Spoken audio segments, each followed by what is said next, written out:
Alors, bonjour tout le monde. Bonjour, bonjour, bonjour. Ou bonsoir. OK, bienvenue sur Coaching and Podcast. Je suis trop contente que ma copine Daniela, que je connais, ça fait déjà 9 ans, que j'ai rencontrée aux Bahamas, m'interviewe aujourd'hui. C'est une fille exceptionnelle qui vit maintenant à la Jamaïque.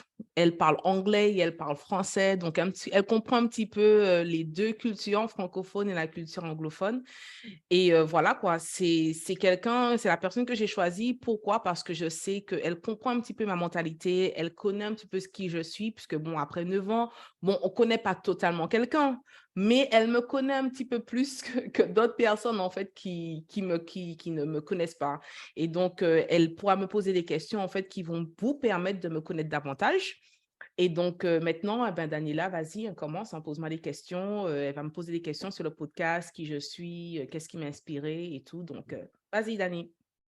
Bonjour tout le monde, bonjour Hélène. Merci pour cette invitation. Je suis vraiment heureuse d'être avec vous aujourd'hui. Merci pour ton invitation encore. Ça me fait très plaisir de voir ton évolution durant ces 9 dernières années.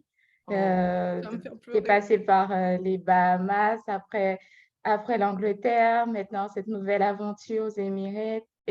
Franchement, ça fait vraiment très plaisir de voir ton évolution et de voir comment tu as quitté ta petite île, la Martinique, pour arriver où tu es aujourd'hui. Et en fait, franchement, félicitations pour ce beau parcours. Donc, j'ai vraiment hâte d'en savoir aujourd'hui sur ton podcast et de permettre à tout le monde de comprendre en fait ta démarche. Donc, on entrons dans le vif du sujet. Alors, Hélène, Super. qui es-tu? Alors, bon, ben, on va dire que, en fait, d'abord, je suis un auteur. Je suis un entrepreneur du royaume, je suis un podcaster, je suis une visionnaire, je suis un leader engagé.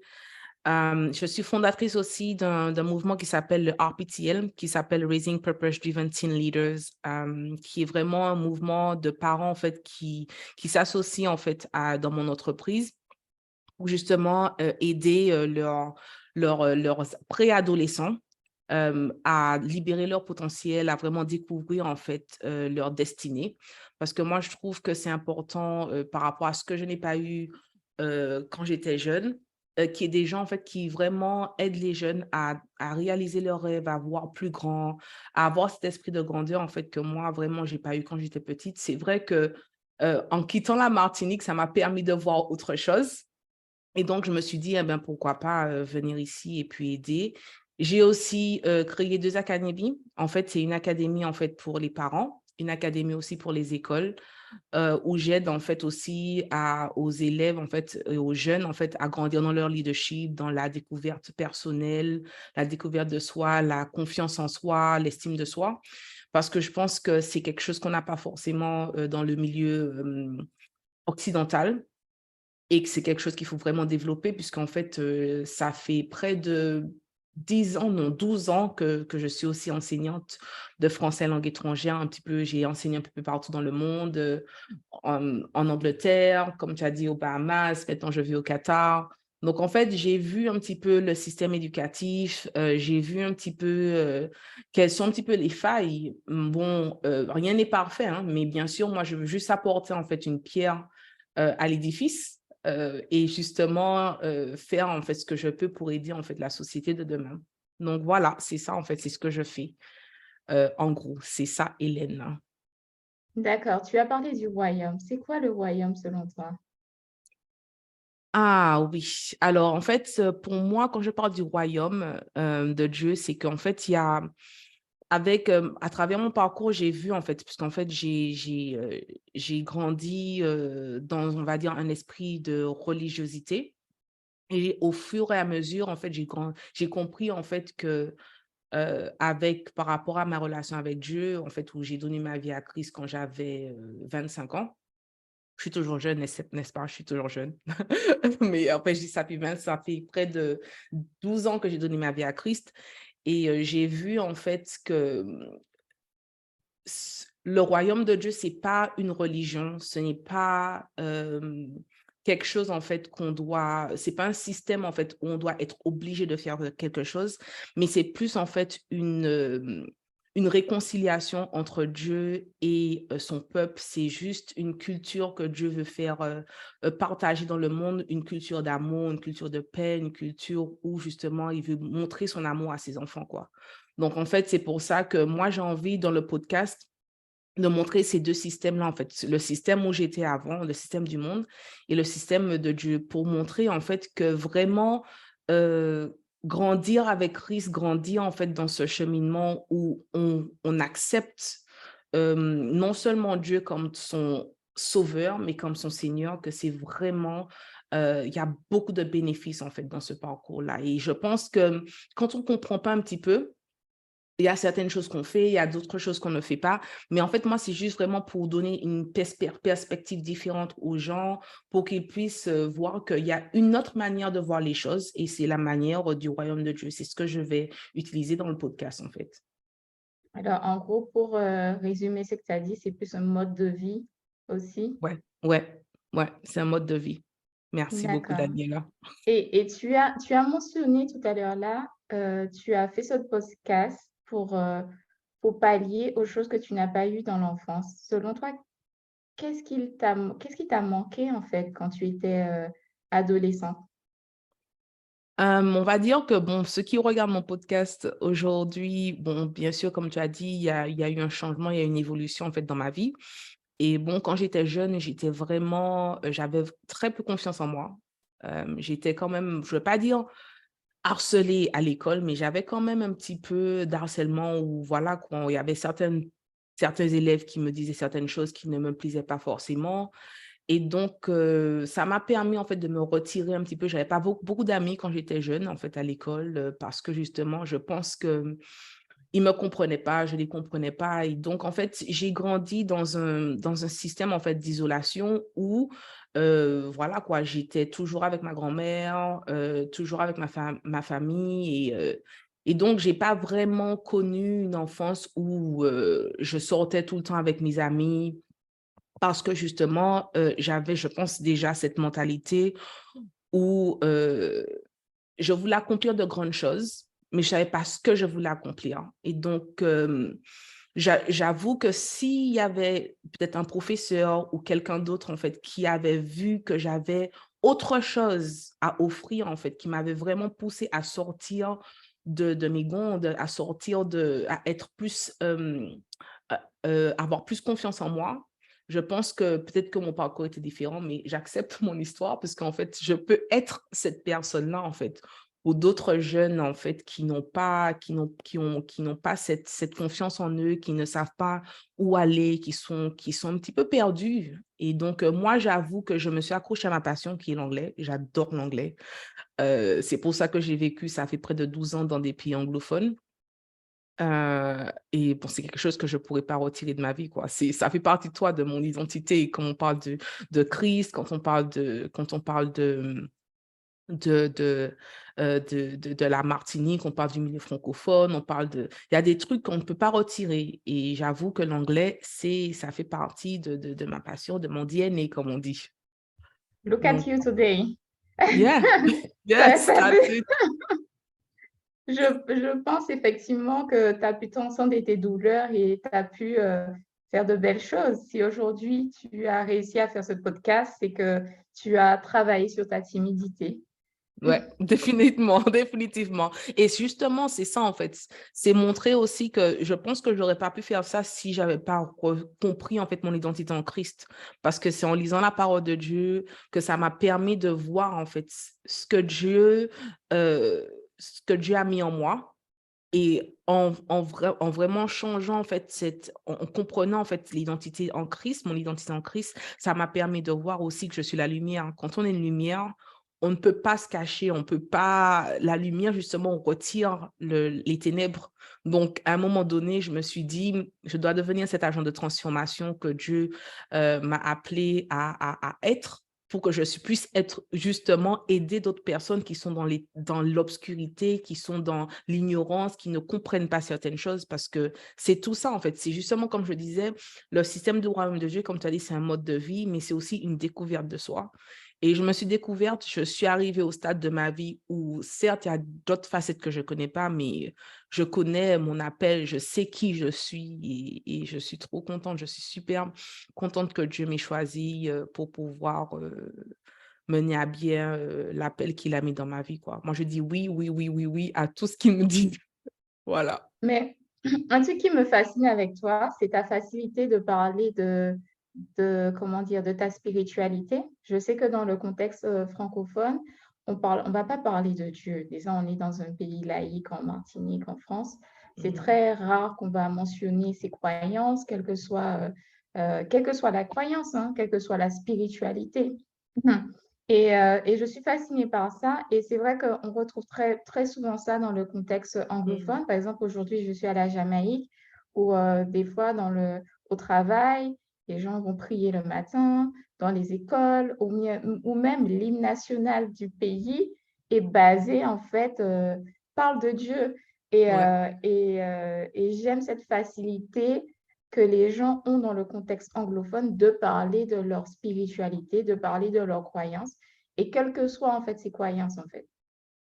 Ouais, j'avoue que c'est quelque chose en fait, mais je pense que ça vient du fait qu'on on comprend pas certaines choses en fait. Quand on comprend en fait vraiment le pourquoi du comment, quand on comprend vraiment pourquoi Dieu s'est sacrifié sur la croix, quand on comprend le système du royaume de Dieu, quand on a cette compréhension justement de qui Dieu est et ce qu'il a fait pour nous, on peut plus garder ça pour nous. C'est pas moi, je suis pas dans la propagande, je suis plus dans l'expérience de ma vie, en fait, de ce que j'ai appris et de partager, en fait, ma vie, mon parcours avec les gens pour qu'ils puissent voir, en fait, qu'il y a un autre chemin, qu'il y a une autre opportunité. Et si c'est à refaire aujourd'hui, j'ai donné ma vie à Christ il y a 12 ans. Si c'est à refaire aujourd'hui, je le referai encore les yeux fermés, ça c'est sûr. Magnifique. Alors tu nous as parlé au début de ce podcast, tu t'es décrit comme une auteure. Alors, quel est le livre que tu as écrit? Alors oui, donc j'ai écrit un livre qui s'appelle, justement, je l'ai ici, qui s'appelle The Keys for Success. Euh, Désolée, The Success Guide for Teens. The Keys for Success, c'est ma compagnie, c'est mon entreprise. Donc, The Success Guide for Teens. Et en fait, c'est un livre où il y a différentes questions de coaching en fait pour les parents pour aider leurs enfants en fait à trouver le plan de carrière en fait qui est mieux pour eux. J'estime que le milieu, le système éducatif en fait ne peut que donner ce qu'il peut et les parents ont aussi un rôle à jouer en fait afin de guider leurs enfants, afin qu'ils soient libres. Moi, je trouve que la vie, en fait, est remplie d'expériences et il faut que chaque personne trouve son appel, trouve sa destinée, trouve en fait la raison pour laquelle il a été créé et ça se trouve pas comme ça en fait. Pour que quelqu'un puisse trouver quelque chose, il faut déjà que quelqu'un vienne et leur parle, leur donne une prise de conscience en fait que c'est possible. Et moi, c'est ce que j'ai pas eu en fait. J'ai pas eu cette quelqu'un qui me dise en fait oui, tu peux accomplir ta destinée, tu peux accomplir tes rêves, tu peux, parce qu'en fait, quand on est dans le système francophone, comme tu vois, en fait, il y a toujours ce côté où on te bride à être dans un moule, en fait, par rapport au système. Et il y a très peu de personnes, en fait, qui rentrent dans cet esprit d'élargir, en fait, sa manière de penser, à pouvoir réaliser ses rêves, réaliser sa vie. Parce que c'est pas quelque chose dont on parle forcément, quoi. C'est quelque chose, en fait, qui est, je ne veux pas dire tabou, mais c'est quelque chose qui n'est pas vraiment exprimé dans les écoles où en fait le seul chemin en fait qu'on connaît forcément, c'est, étudie, va au lycée, passe ton bac et un travail pour l'État, passe ton CAPES et puis et la sécurité de l'emploi. Pense à ton plan de retraite, épargne pour ta retraite. Et donc, en fait, quand on rentre dans cet environnement-là, dans ce système-là, eh ben, on connaît que ça, quoi. Et je suis trop contente que maintenant, enfin, j'ai pu expérimenter autre chose en allant à l'étranger, en parlant une autre langue. Je remercie aussi ma mère qui m'a permis de parler, qui m'a donné en fait ce désir de parler la langue anglophone, qui m'a payé les cours et tout pour que je puisse apprendre la langue anglophone, là en anglais. Et donc, en partant à l'étranger, ça m'a permis d'ouvrir ma mentalité, permis d'ouvrir ma perspective sur la vie. Et je me suis dit, waouh, c'est possible de vivre pour Christ et c'est possible de réaliser en fait la vie de ses rêves, en fait, ce dont on a toujours rêvé, parce que je l'ai vu de moi-même. Quand tu ne vois pas, en fait, tu sais pas. Et donc, comme je l'ai vu à l'extérieur, ben, je me suis dit, moi, je veux être cette personne-là pour aider d'autres jeunes dans le milieu francophone à voir que c'est possible, en fait, pour qu'ils puissent réaliser leurs rêves aussi.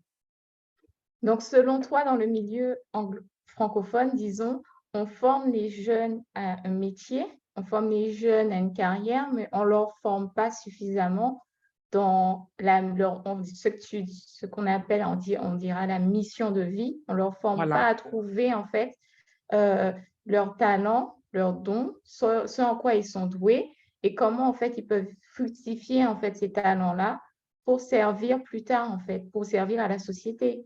voilà, Et c'est un voilà. peu ce que tu expliques. Voilà, voilà, voilà, D'accord. merci beaucoup.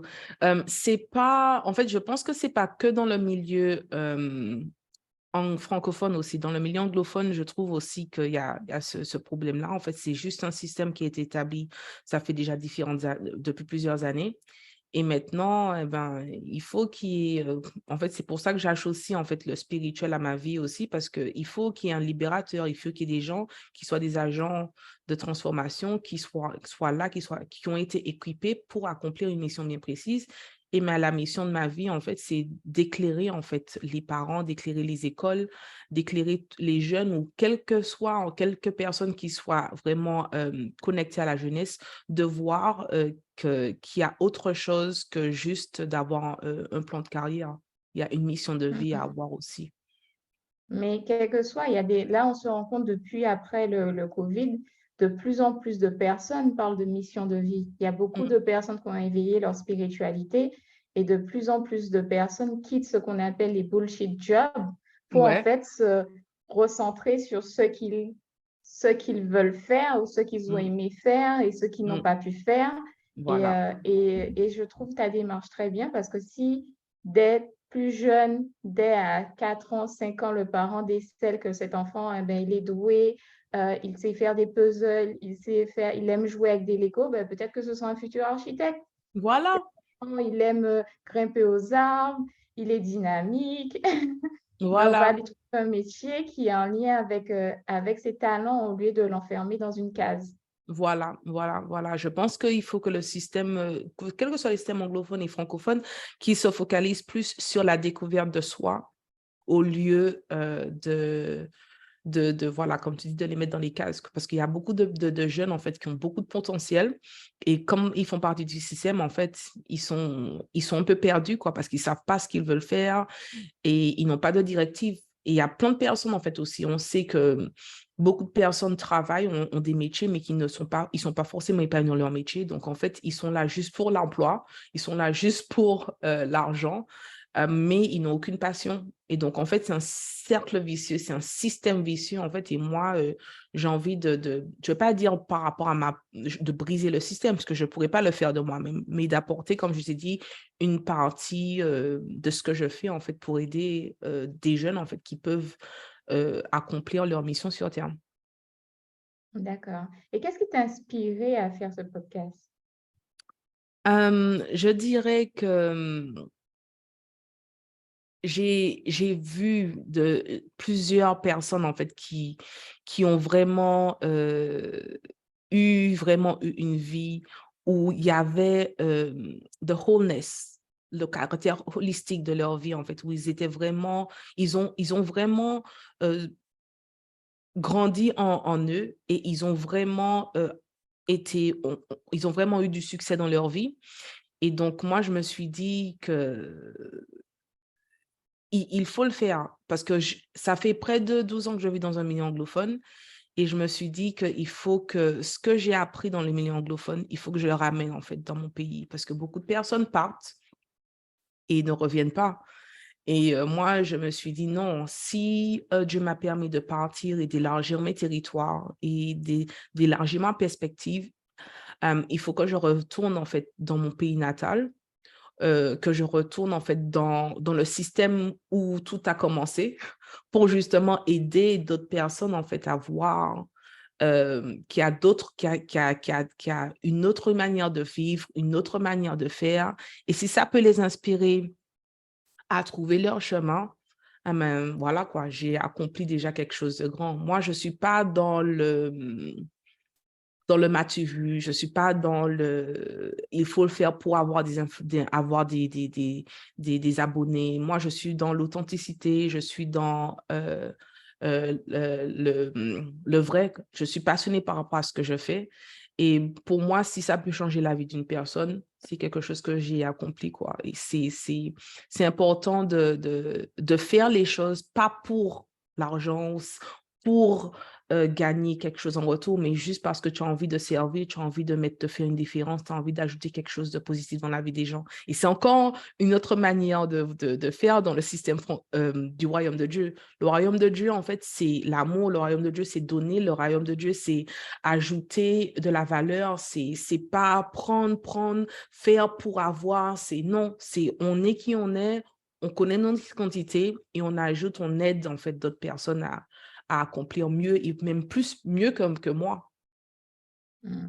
C'est intéressant ce que tu dis. Aujourd'hui, tu veux te positionner en tant que mentor pour ces jeunes.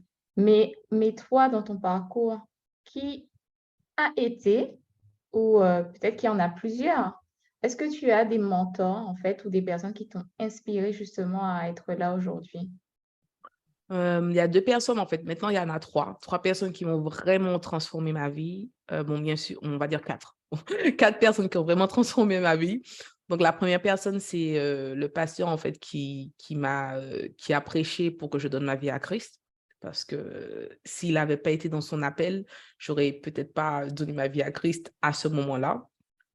La deuxième personne, c'est Docteur Miles Monroe parce que j'ai vécu aux Bahamas pendant 6 ans. Donc, il m'a vraiment appris à connaître ma mission de vie. Il m'a vraiment Mmh. permis de changer ma mentalité sur trouver ma destinée, trouver ma raison d'être. La troisième personne, maintenant, c'est mon business mentor qui s'appelle Pedro Adeo, qui, lui, justement, est entrepreneur dans le royaume de Dieu et qui accomplit des merveilles, quoi. Parce que s'il n'avait pas été dans son appel, eh ben, je n'aurais pas pu justement accomplir certaines choses dans mon entrepreneuriat. Et la quatrième personne, c'est John Maxwell, qui est le numéro 1 du leadership guru en Amérique. Euh, il a, alors, donc je disais, donc c'est John Maxwell. Et donc, il m'a vraiment aidé à comprendre que le leadership, il faut que j'ai une attitude de service, en fait. Je sais pas, en fait, quand je t'ai dit ça, ça t'a permis de réfléchir un petit peu. Tu dis, ah bon, ça existe, le leadership? Oui, en fait, je suis Ouais, vraiment en train de me poser tu as ouais, compris que ouais, j'étais ouais. en mode Elle m'a dit, ouais, et en fait, moi aussi, ça m'a interpellée, mais elle m'a fait non, comprendre que la manière dont tu fais le leadership dans un milieu francophone est totalement différente de la manière dont tu fais le leadership dans un milieu anglophone. Maintenant, je moi, j'ai suis dû... Vas-y, vas-y. je dirais en fait, effectivement, j'avais fait des recherches sur le sujet il y a quelques années et déjà le mot leadership, en fait, dans la traduction française, en fait, leader, ça, la traduction en français, c'est chef et en Ouais, fait, le chef, c'est pas forcément comme ça on voit de leadership. Le leadership, ouais, c'est pour moi une capacité naturelle à comment dire? À faire, des personnes adhérer en fait à quelque chose, à un mouvement, à une action et je pense alors je ne sais pas sincèrement sur peut-être qu'elle a fait ses recherches, je sais vraiment pas, mais effectivement de moi mon point de vue, je pense qu'il y a pas plusieurs manières de faire du leadership, mais peut-être que dans le côté francophone, notre façon de voir le leadership est plus associée à la quelqu'un qui, dictature, même pas la dictature, mais quelqu'un qui dirige, qui donne des voilà. ordres. C'est comme quelqu'un Voilà, qui se voilà. positionne en disant: fais ci». Et Ouais, pour moi, ce n'est pas pas le associé à la leadership. définition du leadership. Totalement Donc, d'accord, totalement d'accord. j'ai travaillé aussi, dans le contexte francophone et j'ai rencontré des leaders francophones qui n'avaient pas cette posture et donc je pense pas en fait qu'il y ait des manières de faire le leadership. Ça dépend aussi de C'est la vision de la personne, ça dépend de l'éducation, de mmh, de de l'engagement. Des fois, bon, l'engagement aussi, mais ça dépend vraiment pour moi de la personnalité de cette ouais, personne. Mais ouais, à partir du moment où qu'on comprend qu'effectivement un leader, c'est pas c'est pas quelqu'un qui va s'imposer. En fait, oui, en fait, pour moi, il y a dans un le leader équilibre, en fait. il y a un équilibre, oui, parce que bien souvent, on se rend compte aussi que dans les leaders, ils savent pas forcément où ils vont. Ils sont Mmh, ceux qui ont la vision, mais c'est pas parce qu'on a la vision qu'on sait où on a c'est pas défini, ça nous dit pas, «Arrive un bout, tu vas faire A, B, C, D». Des fois, ils voilà. sont eux-mêmes confrontés à se dire: «Bon, OK, moi, je sais où je dois aller, je sais où je dois arriver, mais comment Le je vais prendre». comment, voilà, Des fois, ils ne savent pas. Et ouais, des fois, en fait, les gens qui vont fédérer, ils vont fédérer ces personnes-là pour les suivre dans leur vision. Et c'est pour ça qu'au fur et à mesure, ils vont s'adapter.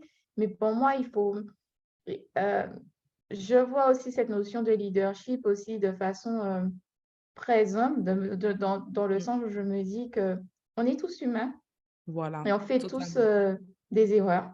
On n'est pas totalement, parfait.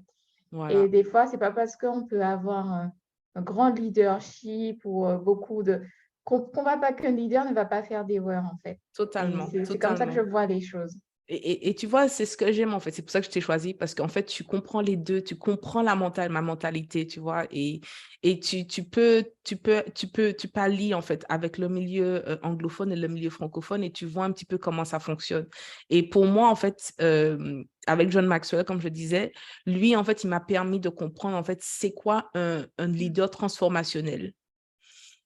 Et un leader transformationnel, c'est un leader, en fait, qui connaît son identité et qui va, en fait, à l'extérieur et qui, justement, fait des disciples, en fait, qui emmène des gens qui amène des gens à faire mieux que lui, qui amène des gens à transformer, leur vie afin que eux aussi, ils peuvent créer encore d'autres disciples. Parce que c'est quand tu as un vrai leader, c'est quelqu'un qui passe un bâton, c'est quelqu'un qui vraiment crée d'autres leaders. C'est pas juste, comme tu dis, diriger, donner des ordres. C'est vraiment aider, en fait, la personne à se trouver elle-même, se découvrir elle-même, à voir, en fait, que waouh, j'ai d'autres dons, j'ai d'autres choses à offrir, en fait. Et je peux justement aider cette personne-là à grandir et cette personne-là va aider d'autres personnes à grandir. Donc, c'est en fait la multiplication de leaders qui apporte, en fait, qui fait la différence.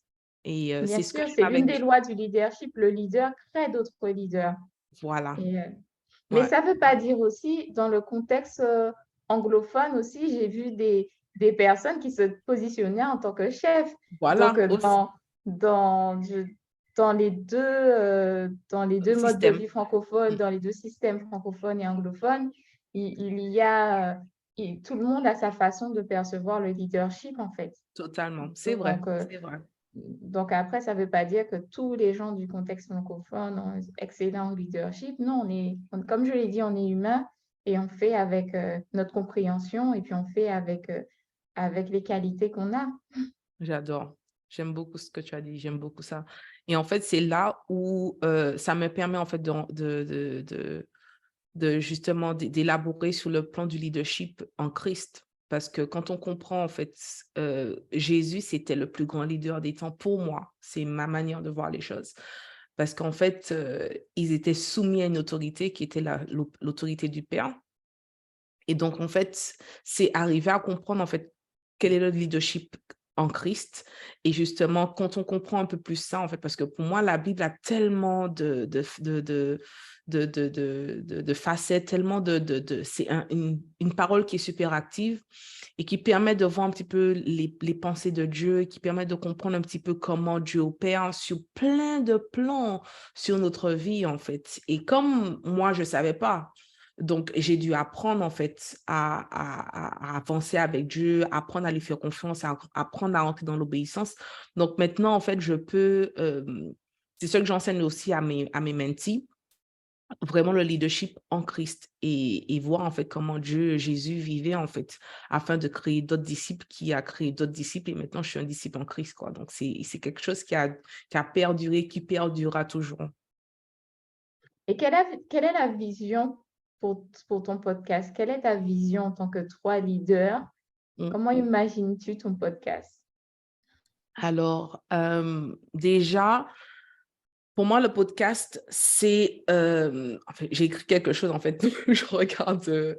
Donc, pour moi, le podcast, en fait, c'est aider vraiment, je ne veux pas dire que c'est une utopie, mais c'est vraiment aider euh, chaque personne, en fait, à se focaliser sur lui-même et se poser des questions sur son parcours, où ils sont, quel que soit où ils sont, et vraiment adhérer, en fait, au système du royaume de Dieu. C'est donner notre perspective et vraiment aider à comprendre, en fait, comment le système du royaume de Dieu fonctionne.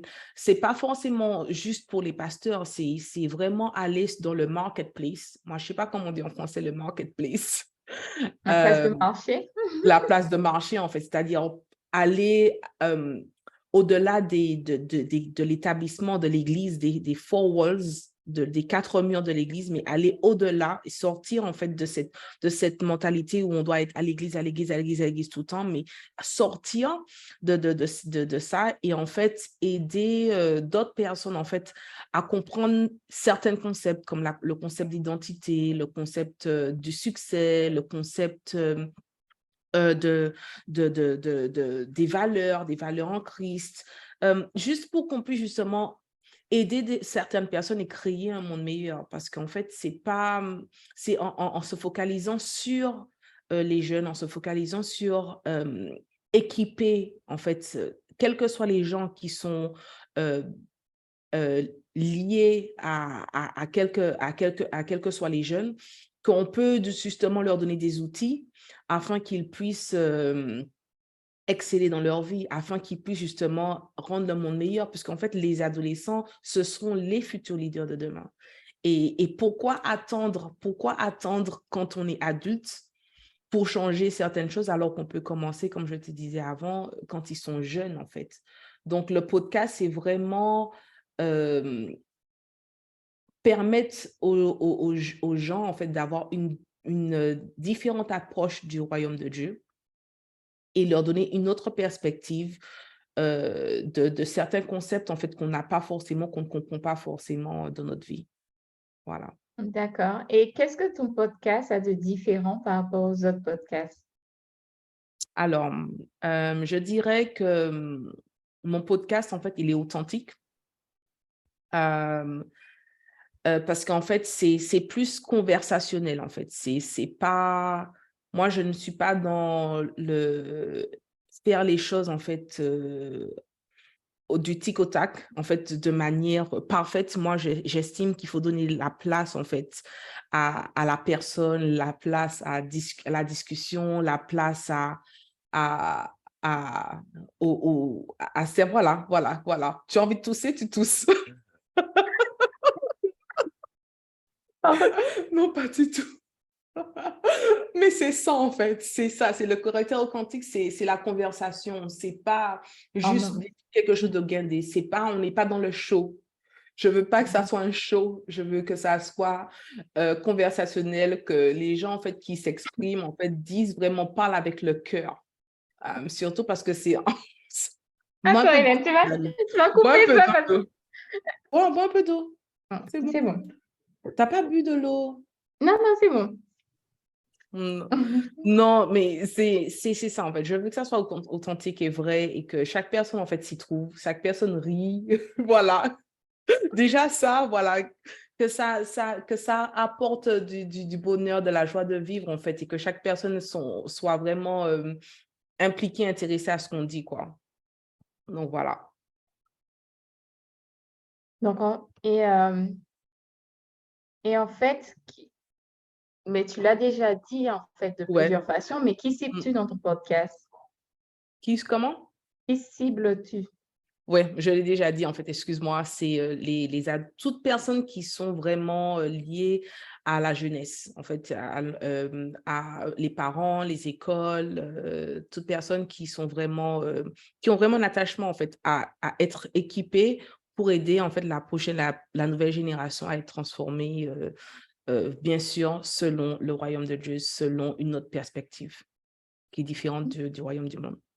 Mais tu sais, dans tous les auteurs que tu as cité essentiellement des auteurs, qui travaillent sur des thématiques du leadership et chrétiens.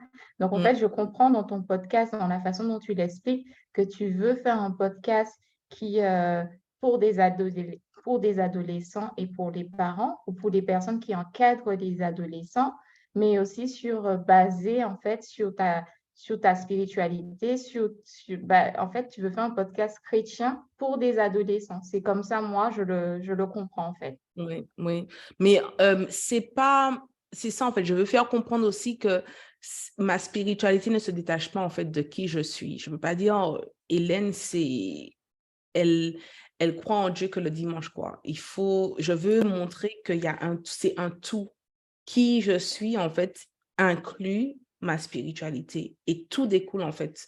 Mon business, mes relations, ma vie, mes choix, mon choix de mode de vie, que tout découle d'abord de ma spiritualité. Et aussi, je veux montrer aussi aux gens que vivre pour Christ, c'est pas être parfait, parce qu'on a toujours cette tendance à faire comprendre que, en fait, quand on vit en Christ, on est parfait, tu dois faire les choses d'une certaine manière, que tu ne peux pas parler de certaine façon.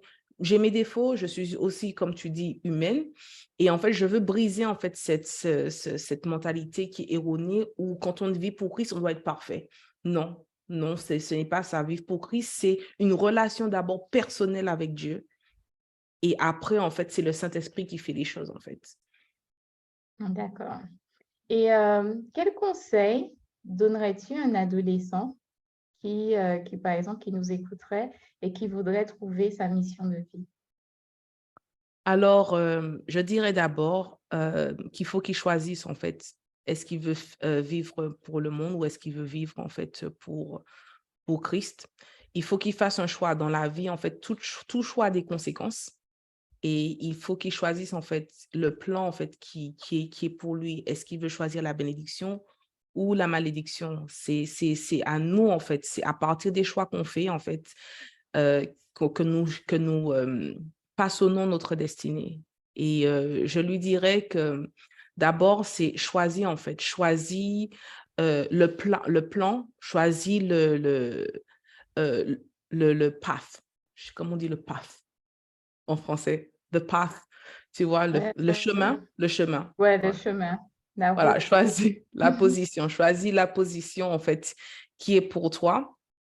Et à partir de là, une fois que tu as fait ce choix-là, trouve des mentors, en fait, des mentors qui t'inspirent à être meilleur, des mentors qui ont déjà accompli certaines choses dans leur vie et qui t'inspirent. Et une fois que tu fais ça, en fait, le tout viendra. Ça viendra au fur et à mesure parce que les mentors te donneront des directives et au fur et à mesure, Dieu va amener les personnes, en fait, dans ta vie qui vont te permettre d'accomplir la destinée. Donc, voilà, c'est choisir la bénédiction et demander à Dieu de trouver ton appel. Mais comment choisir quand on ne sait pas ce qu'on doit choisir, en fait? Si Mais aujourd'hui, un jeune, il sait pas du tout quoi faire, il sait pas où aller, donc comment choisir, en fait? Comment sortir de ce flou-là? il faut que tu te soumettes, en fait. Il faut que tu te soumettes à la volonté de Dieu. Il faut te dire que tu réalises, en fait, que ta vie n'est pas la tienne, en fait. Il faut que tu te dises que tu te dises qu'il y a certaines choses que tu ne peux pas faire de toi-même. Donc, si tu es un jeune qui veut vraiment du changement dans ta vie, il faut déjà que tu te dises, en fait, euh, que tu ne peux pas accomplir certaines choses de toi-même. Donc, tu dois te dire, Seigneur, en fait, change ma manière de penser, change ma vie afin que j'accomplisse ta volonté. Donc, c'est accepter d'abord Dieu comme ton Seigneur. Et après, une fois que tu l'as accepté, comme je dis, les choix de la bénédiction, eh ben, ça viendra au fur et à mesure, en fait. Il faut déjà une première prise de conscience, une première approche qui est de changement de perspective, de changement d'état d'esprit pour réaliser qu'il y a quelque chose, quelqu'un qui t'a créé, tu ne t'es pas créé par toi-même, et en soyant humble par rapport au plan que le Créateur a pour ta vie, le Saint-Esprit va te guider en fait à faire d'autres choix. Mais le premier choix, c'est l'humilité et te repentir, en fait, changer ta manière de voir les choses et dire au Seigneur que tu veux qu'il soit ton Seigneur, pas ton sauveur, mais ton Seigneur, afin qu'il te guide, en fait, et qu'il guide tes pas dans ta vie. C'est la première chose que j'aurais dit à un jeune de faire. Et après, une fois qu'on fait ça, le Seigneur va guider tes pas, il va te montrer en fait qui tu dois apprendre, qui tu dois écouter, qui va t'inspirer. C'est déjà une première approche d'accepter Dieu comme ton Seigneur. En fait, dans ce que tu expliques, j'entends, faire un premier pas de foi, en fait. Ouais, c'est ça. Et d'accord, Hélène, merci pour ce conseil et quel serait ton mot de la fin? Ou Mon ton mot mot de du début puisque le podcast commence. Quel serait par quoi voudrais-tu terminer, en fait, cet entretien? Coach Hélène Podcast, c'est un podcast qui permet aux écoles, aux parents, aux jeunes, en fait, à être équipés afin qu'ils puissent transformer la nouvelle génération. Nous sommes là pour être des pionniers, pour transformer la nouvelle génération afin que cette génération-là soit les futurs leaders de demain qui prendront les décisions qui vont aboutir à un monde meilleur. C'est Voilà. magnifique. Merci beaucoup tout le monde. Alors voici, c'est ça l'introduction de Coach Hélène Podcast. N'hésitez pas à partager avec tout le monde afin qu'ils puissent écouter l'introduction. Merci beaucoup tout le monde. On se voit là le deuxième samedi de chaque mois. À bientôt. Merci à vous et à très bientôt.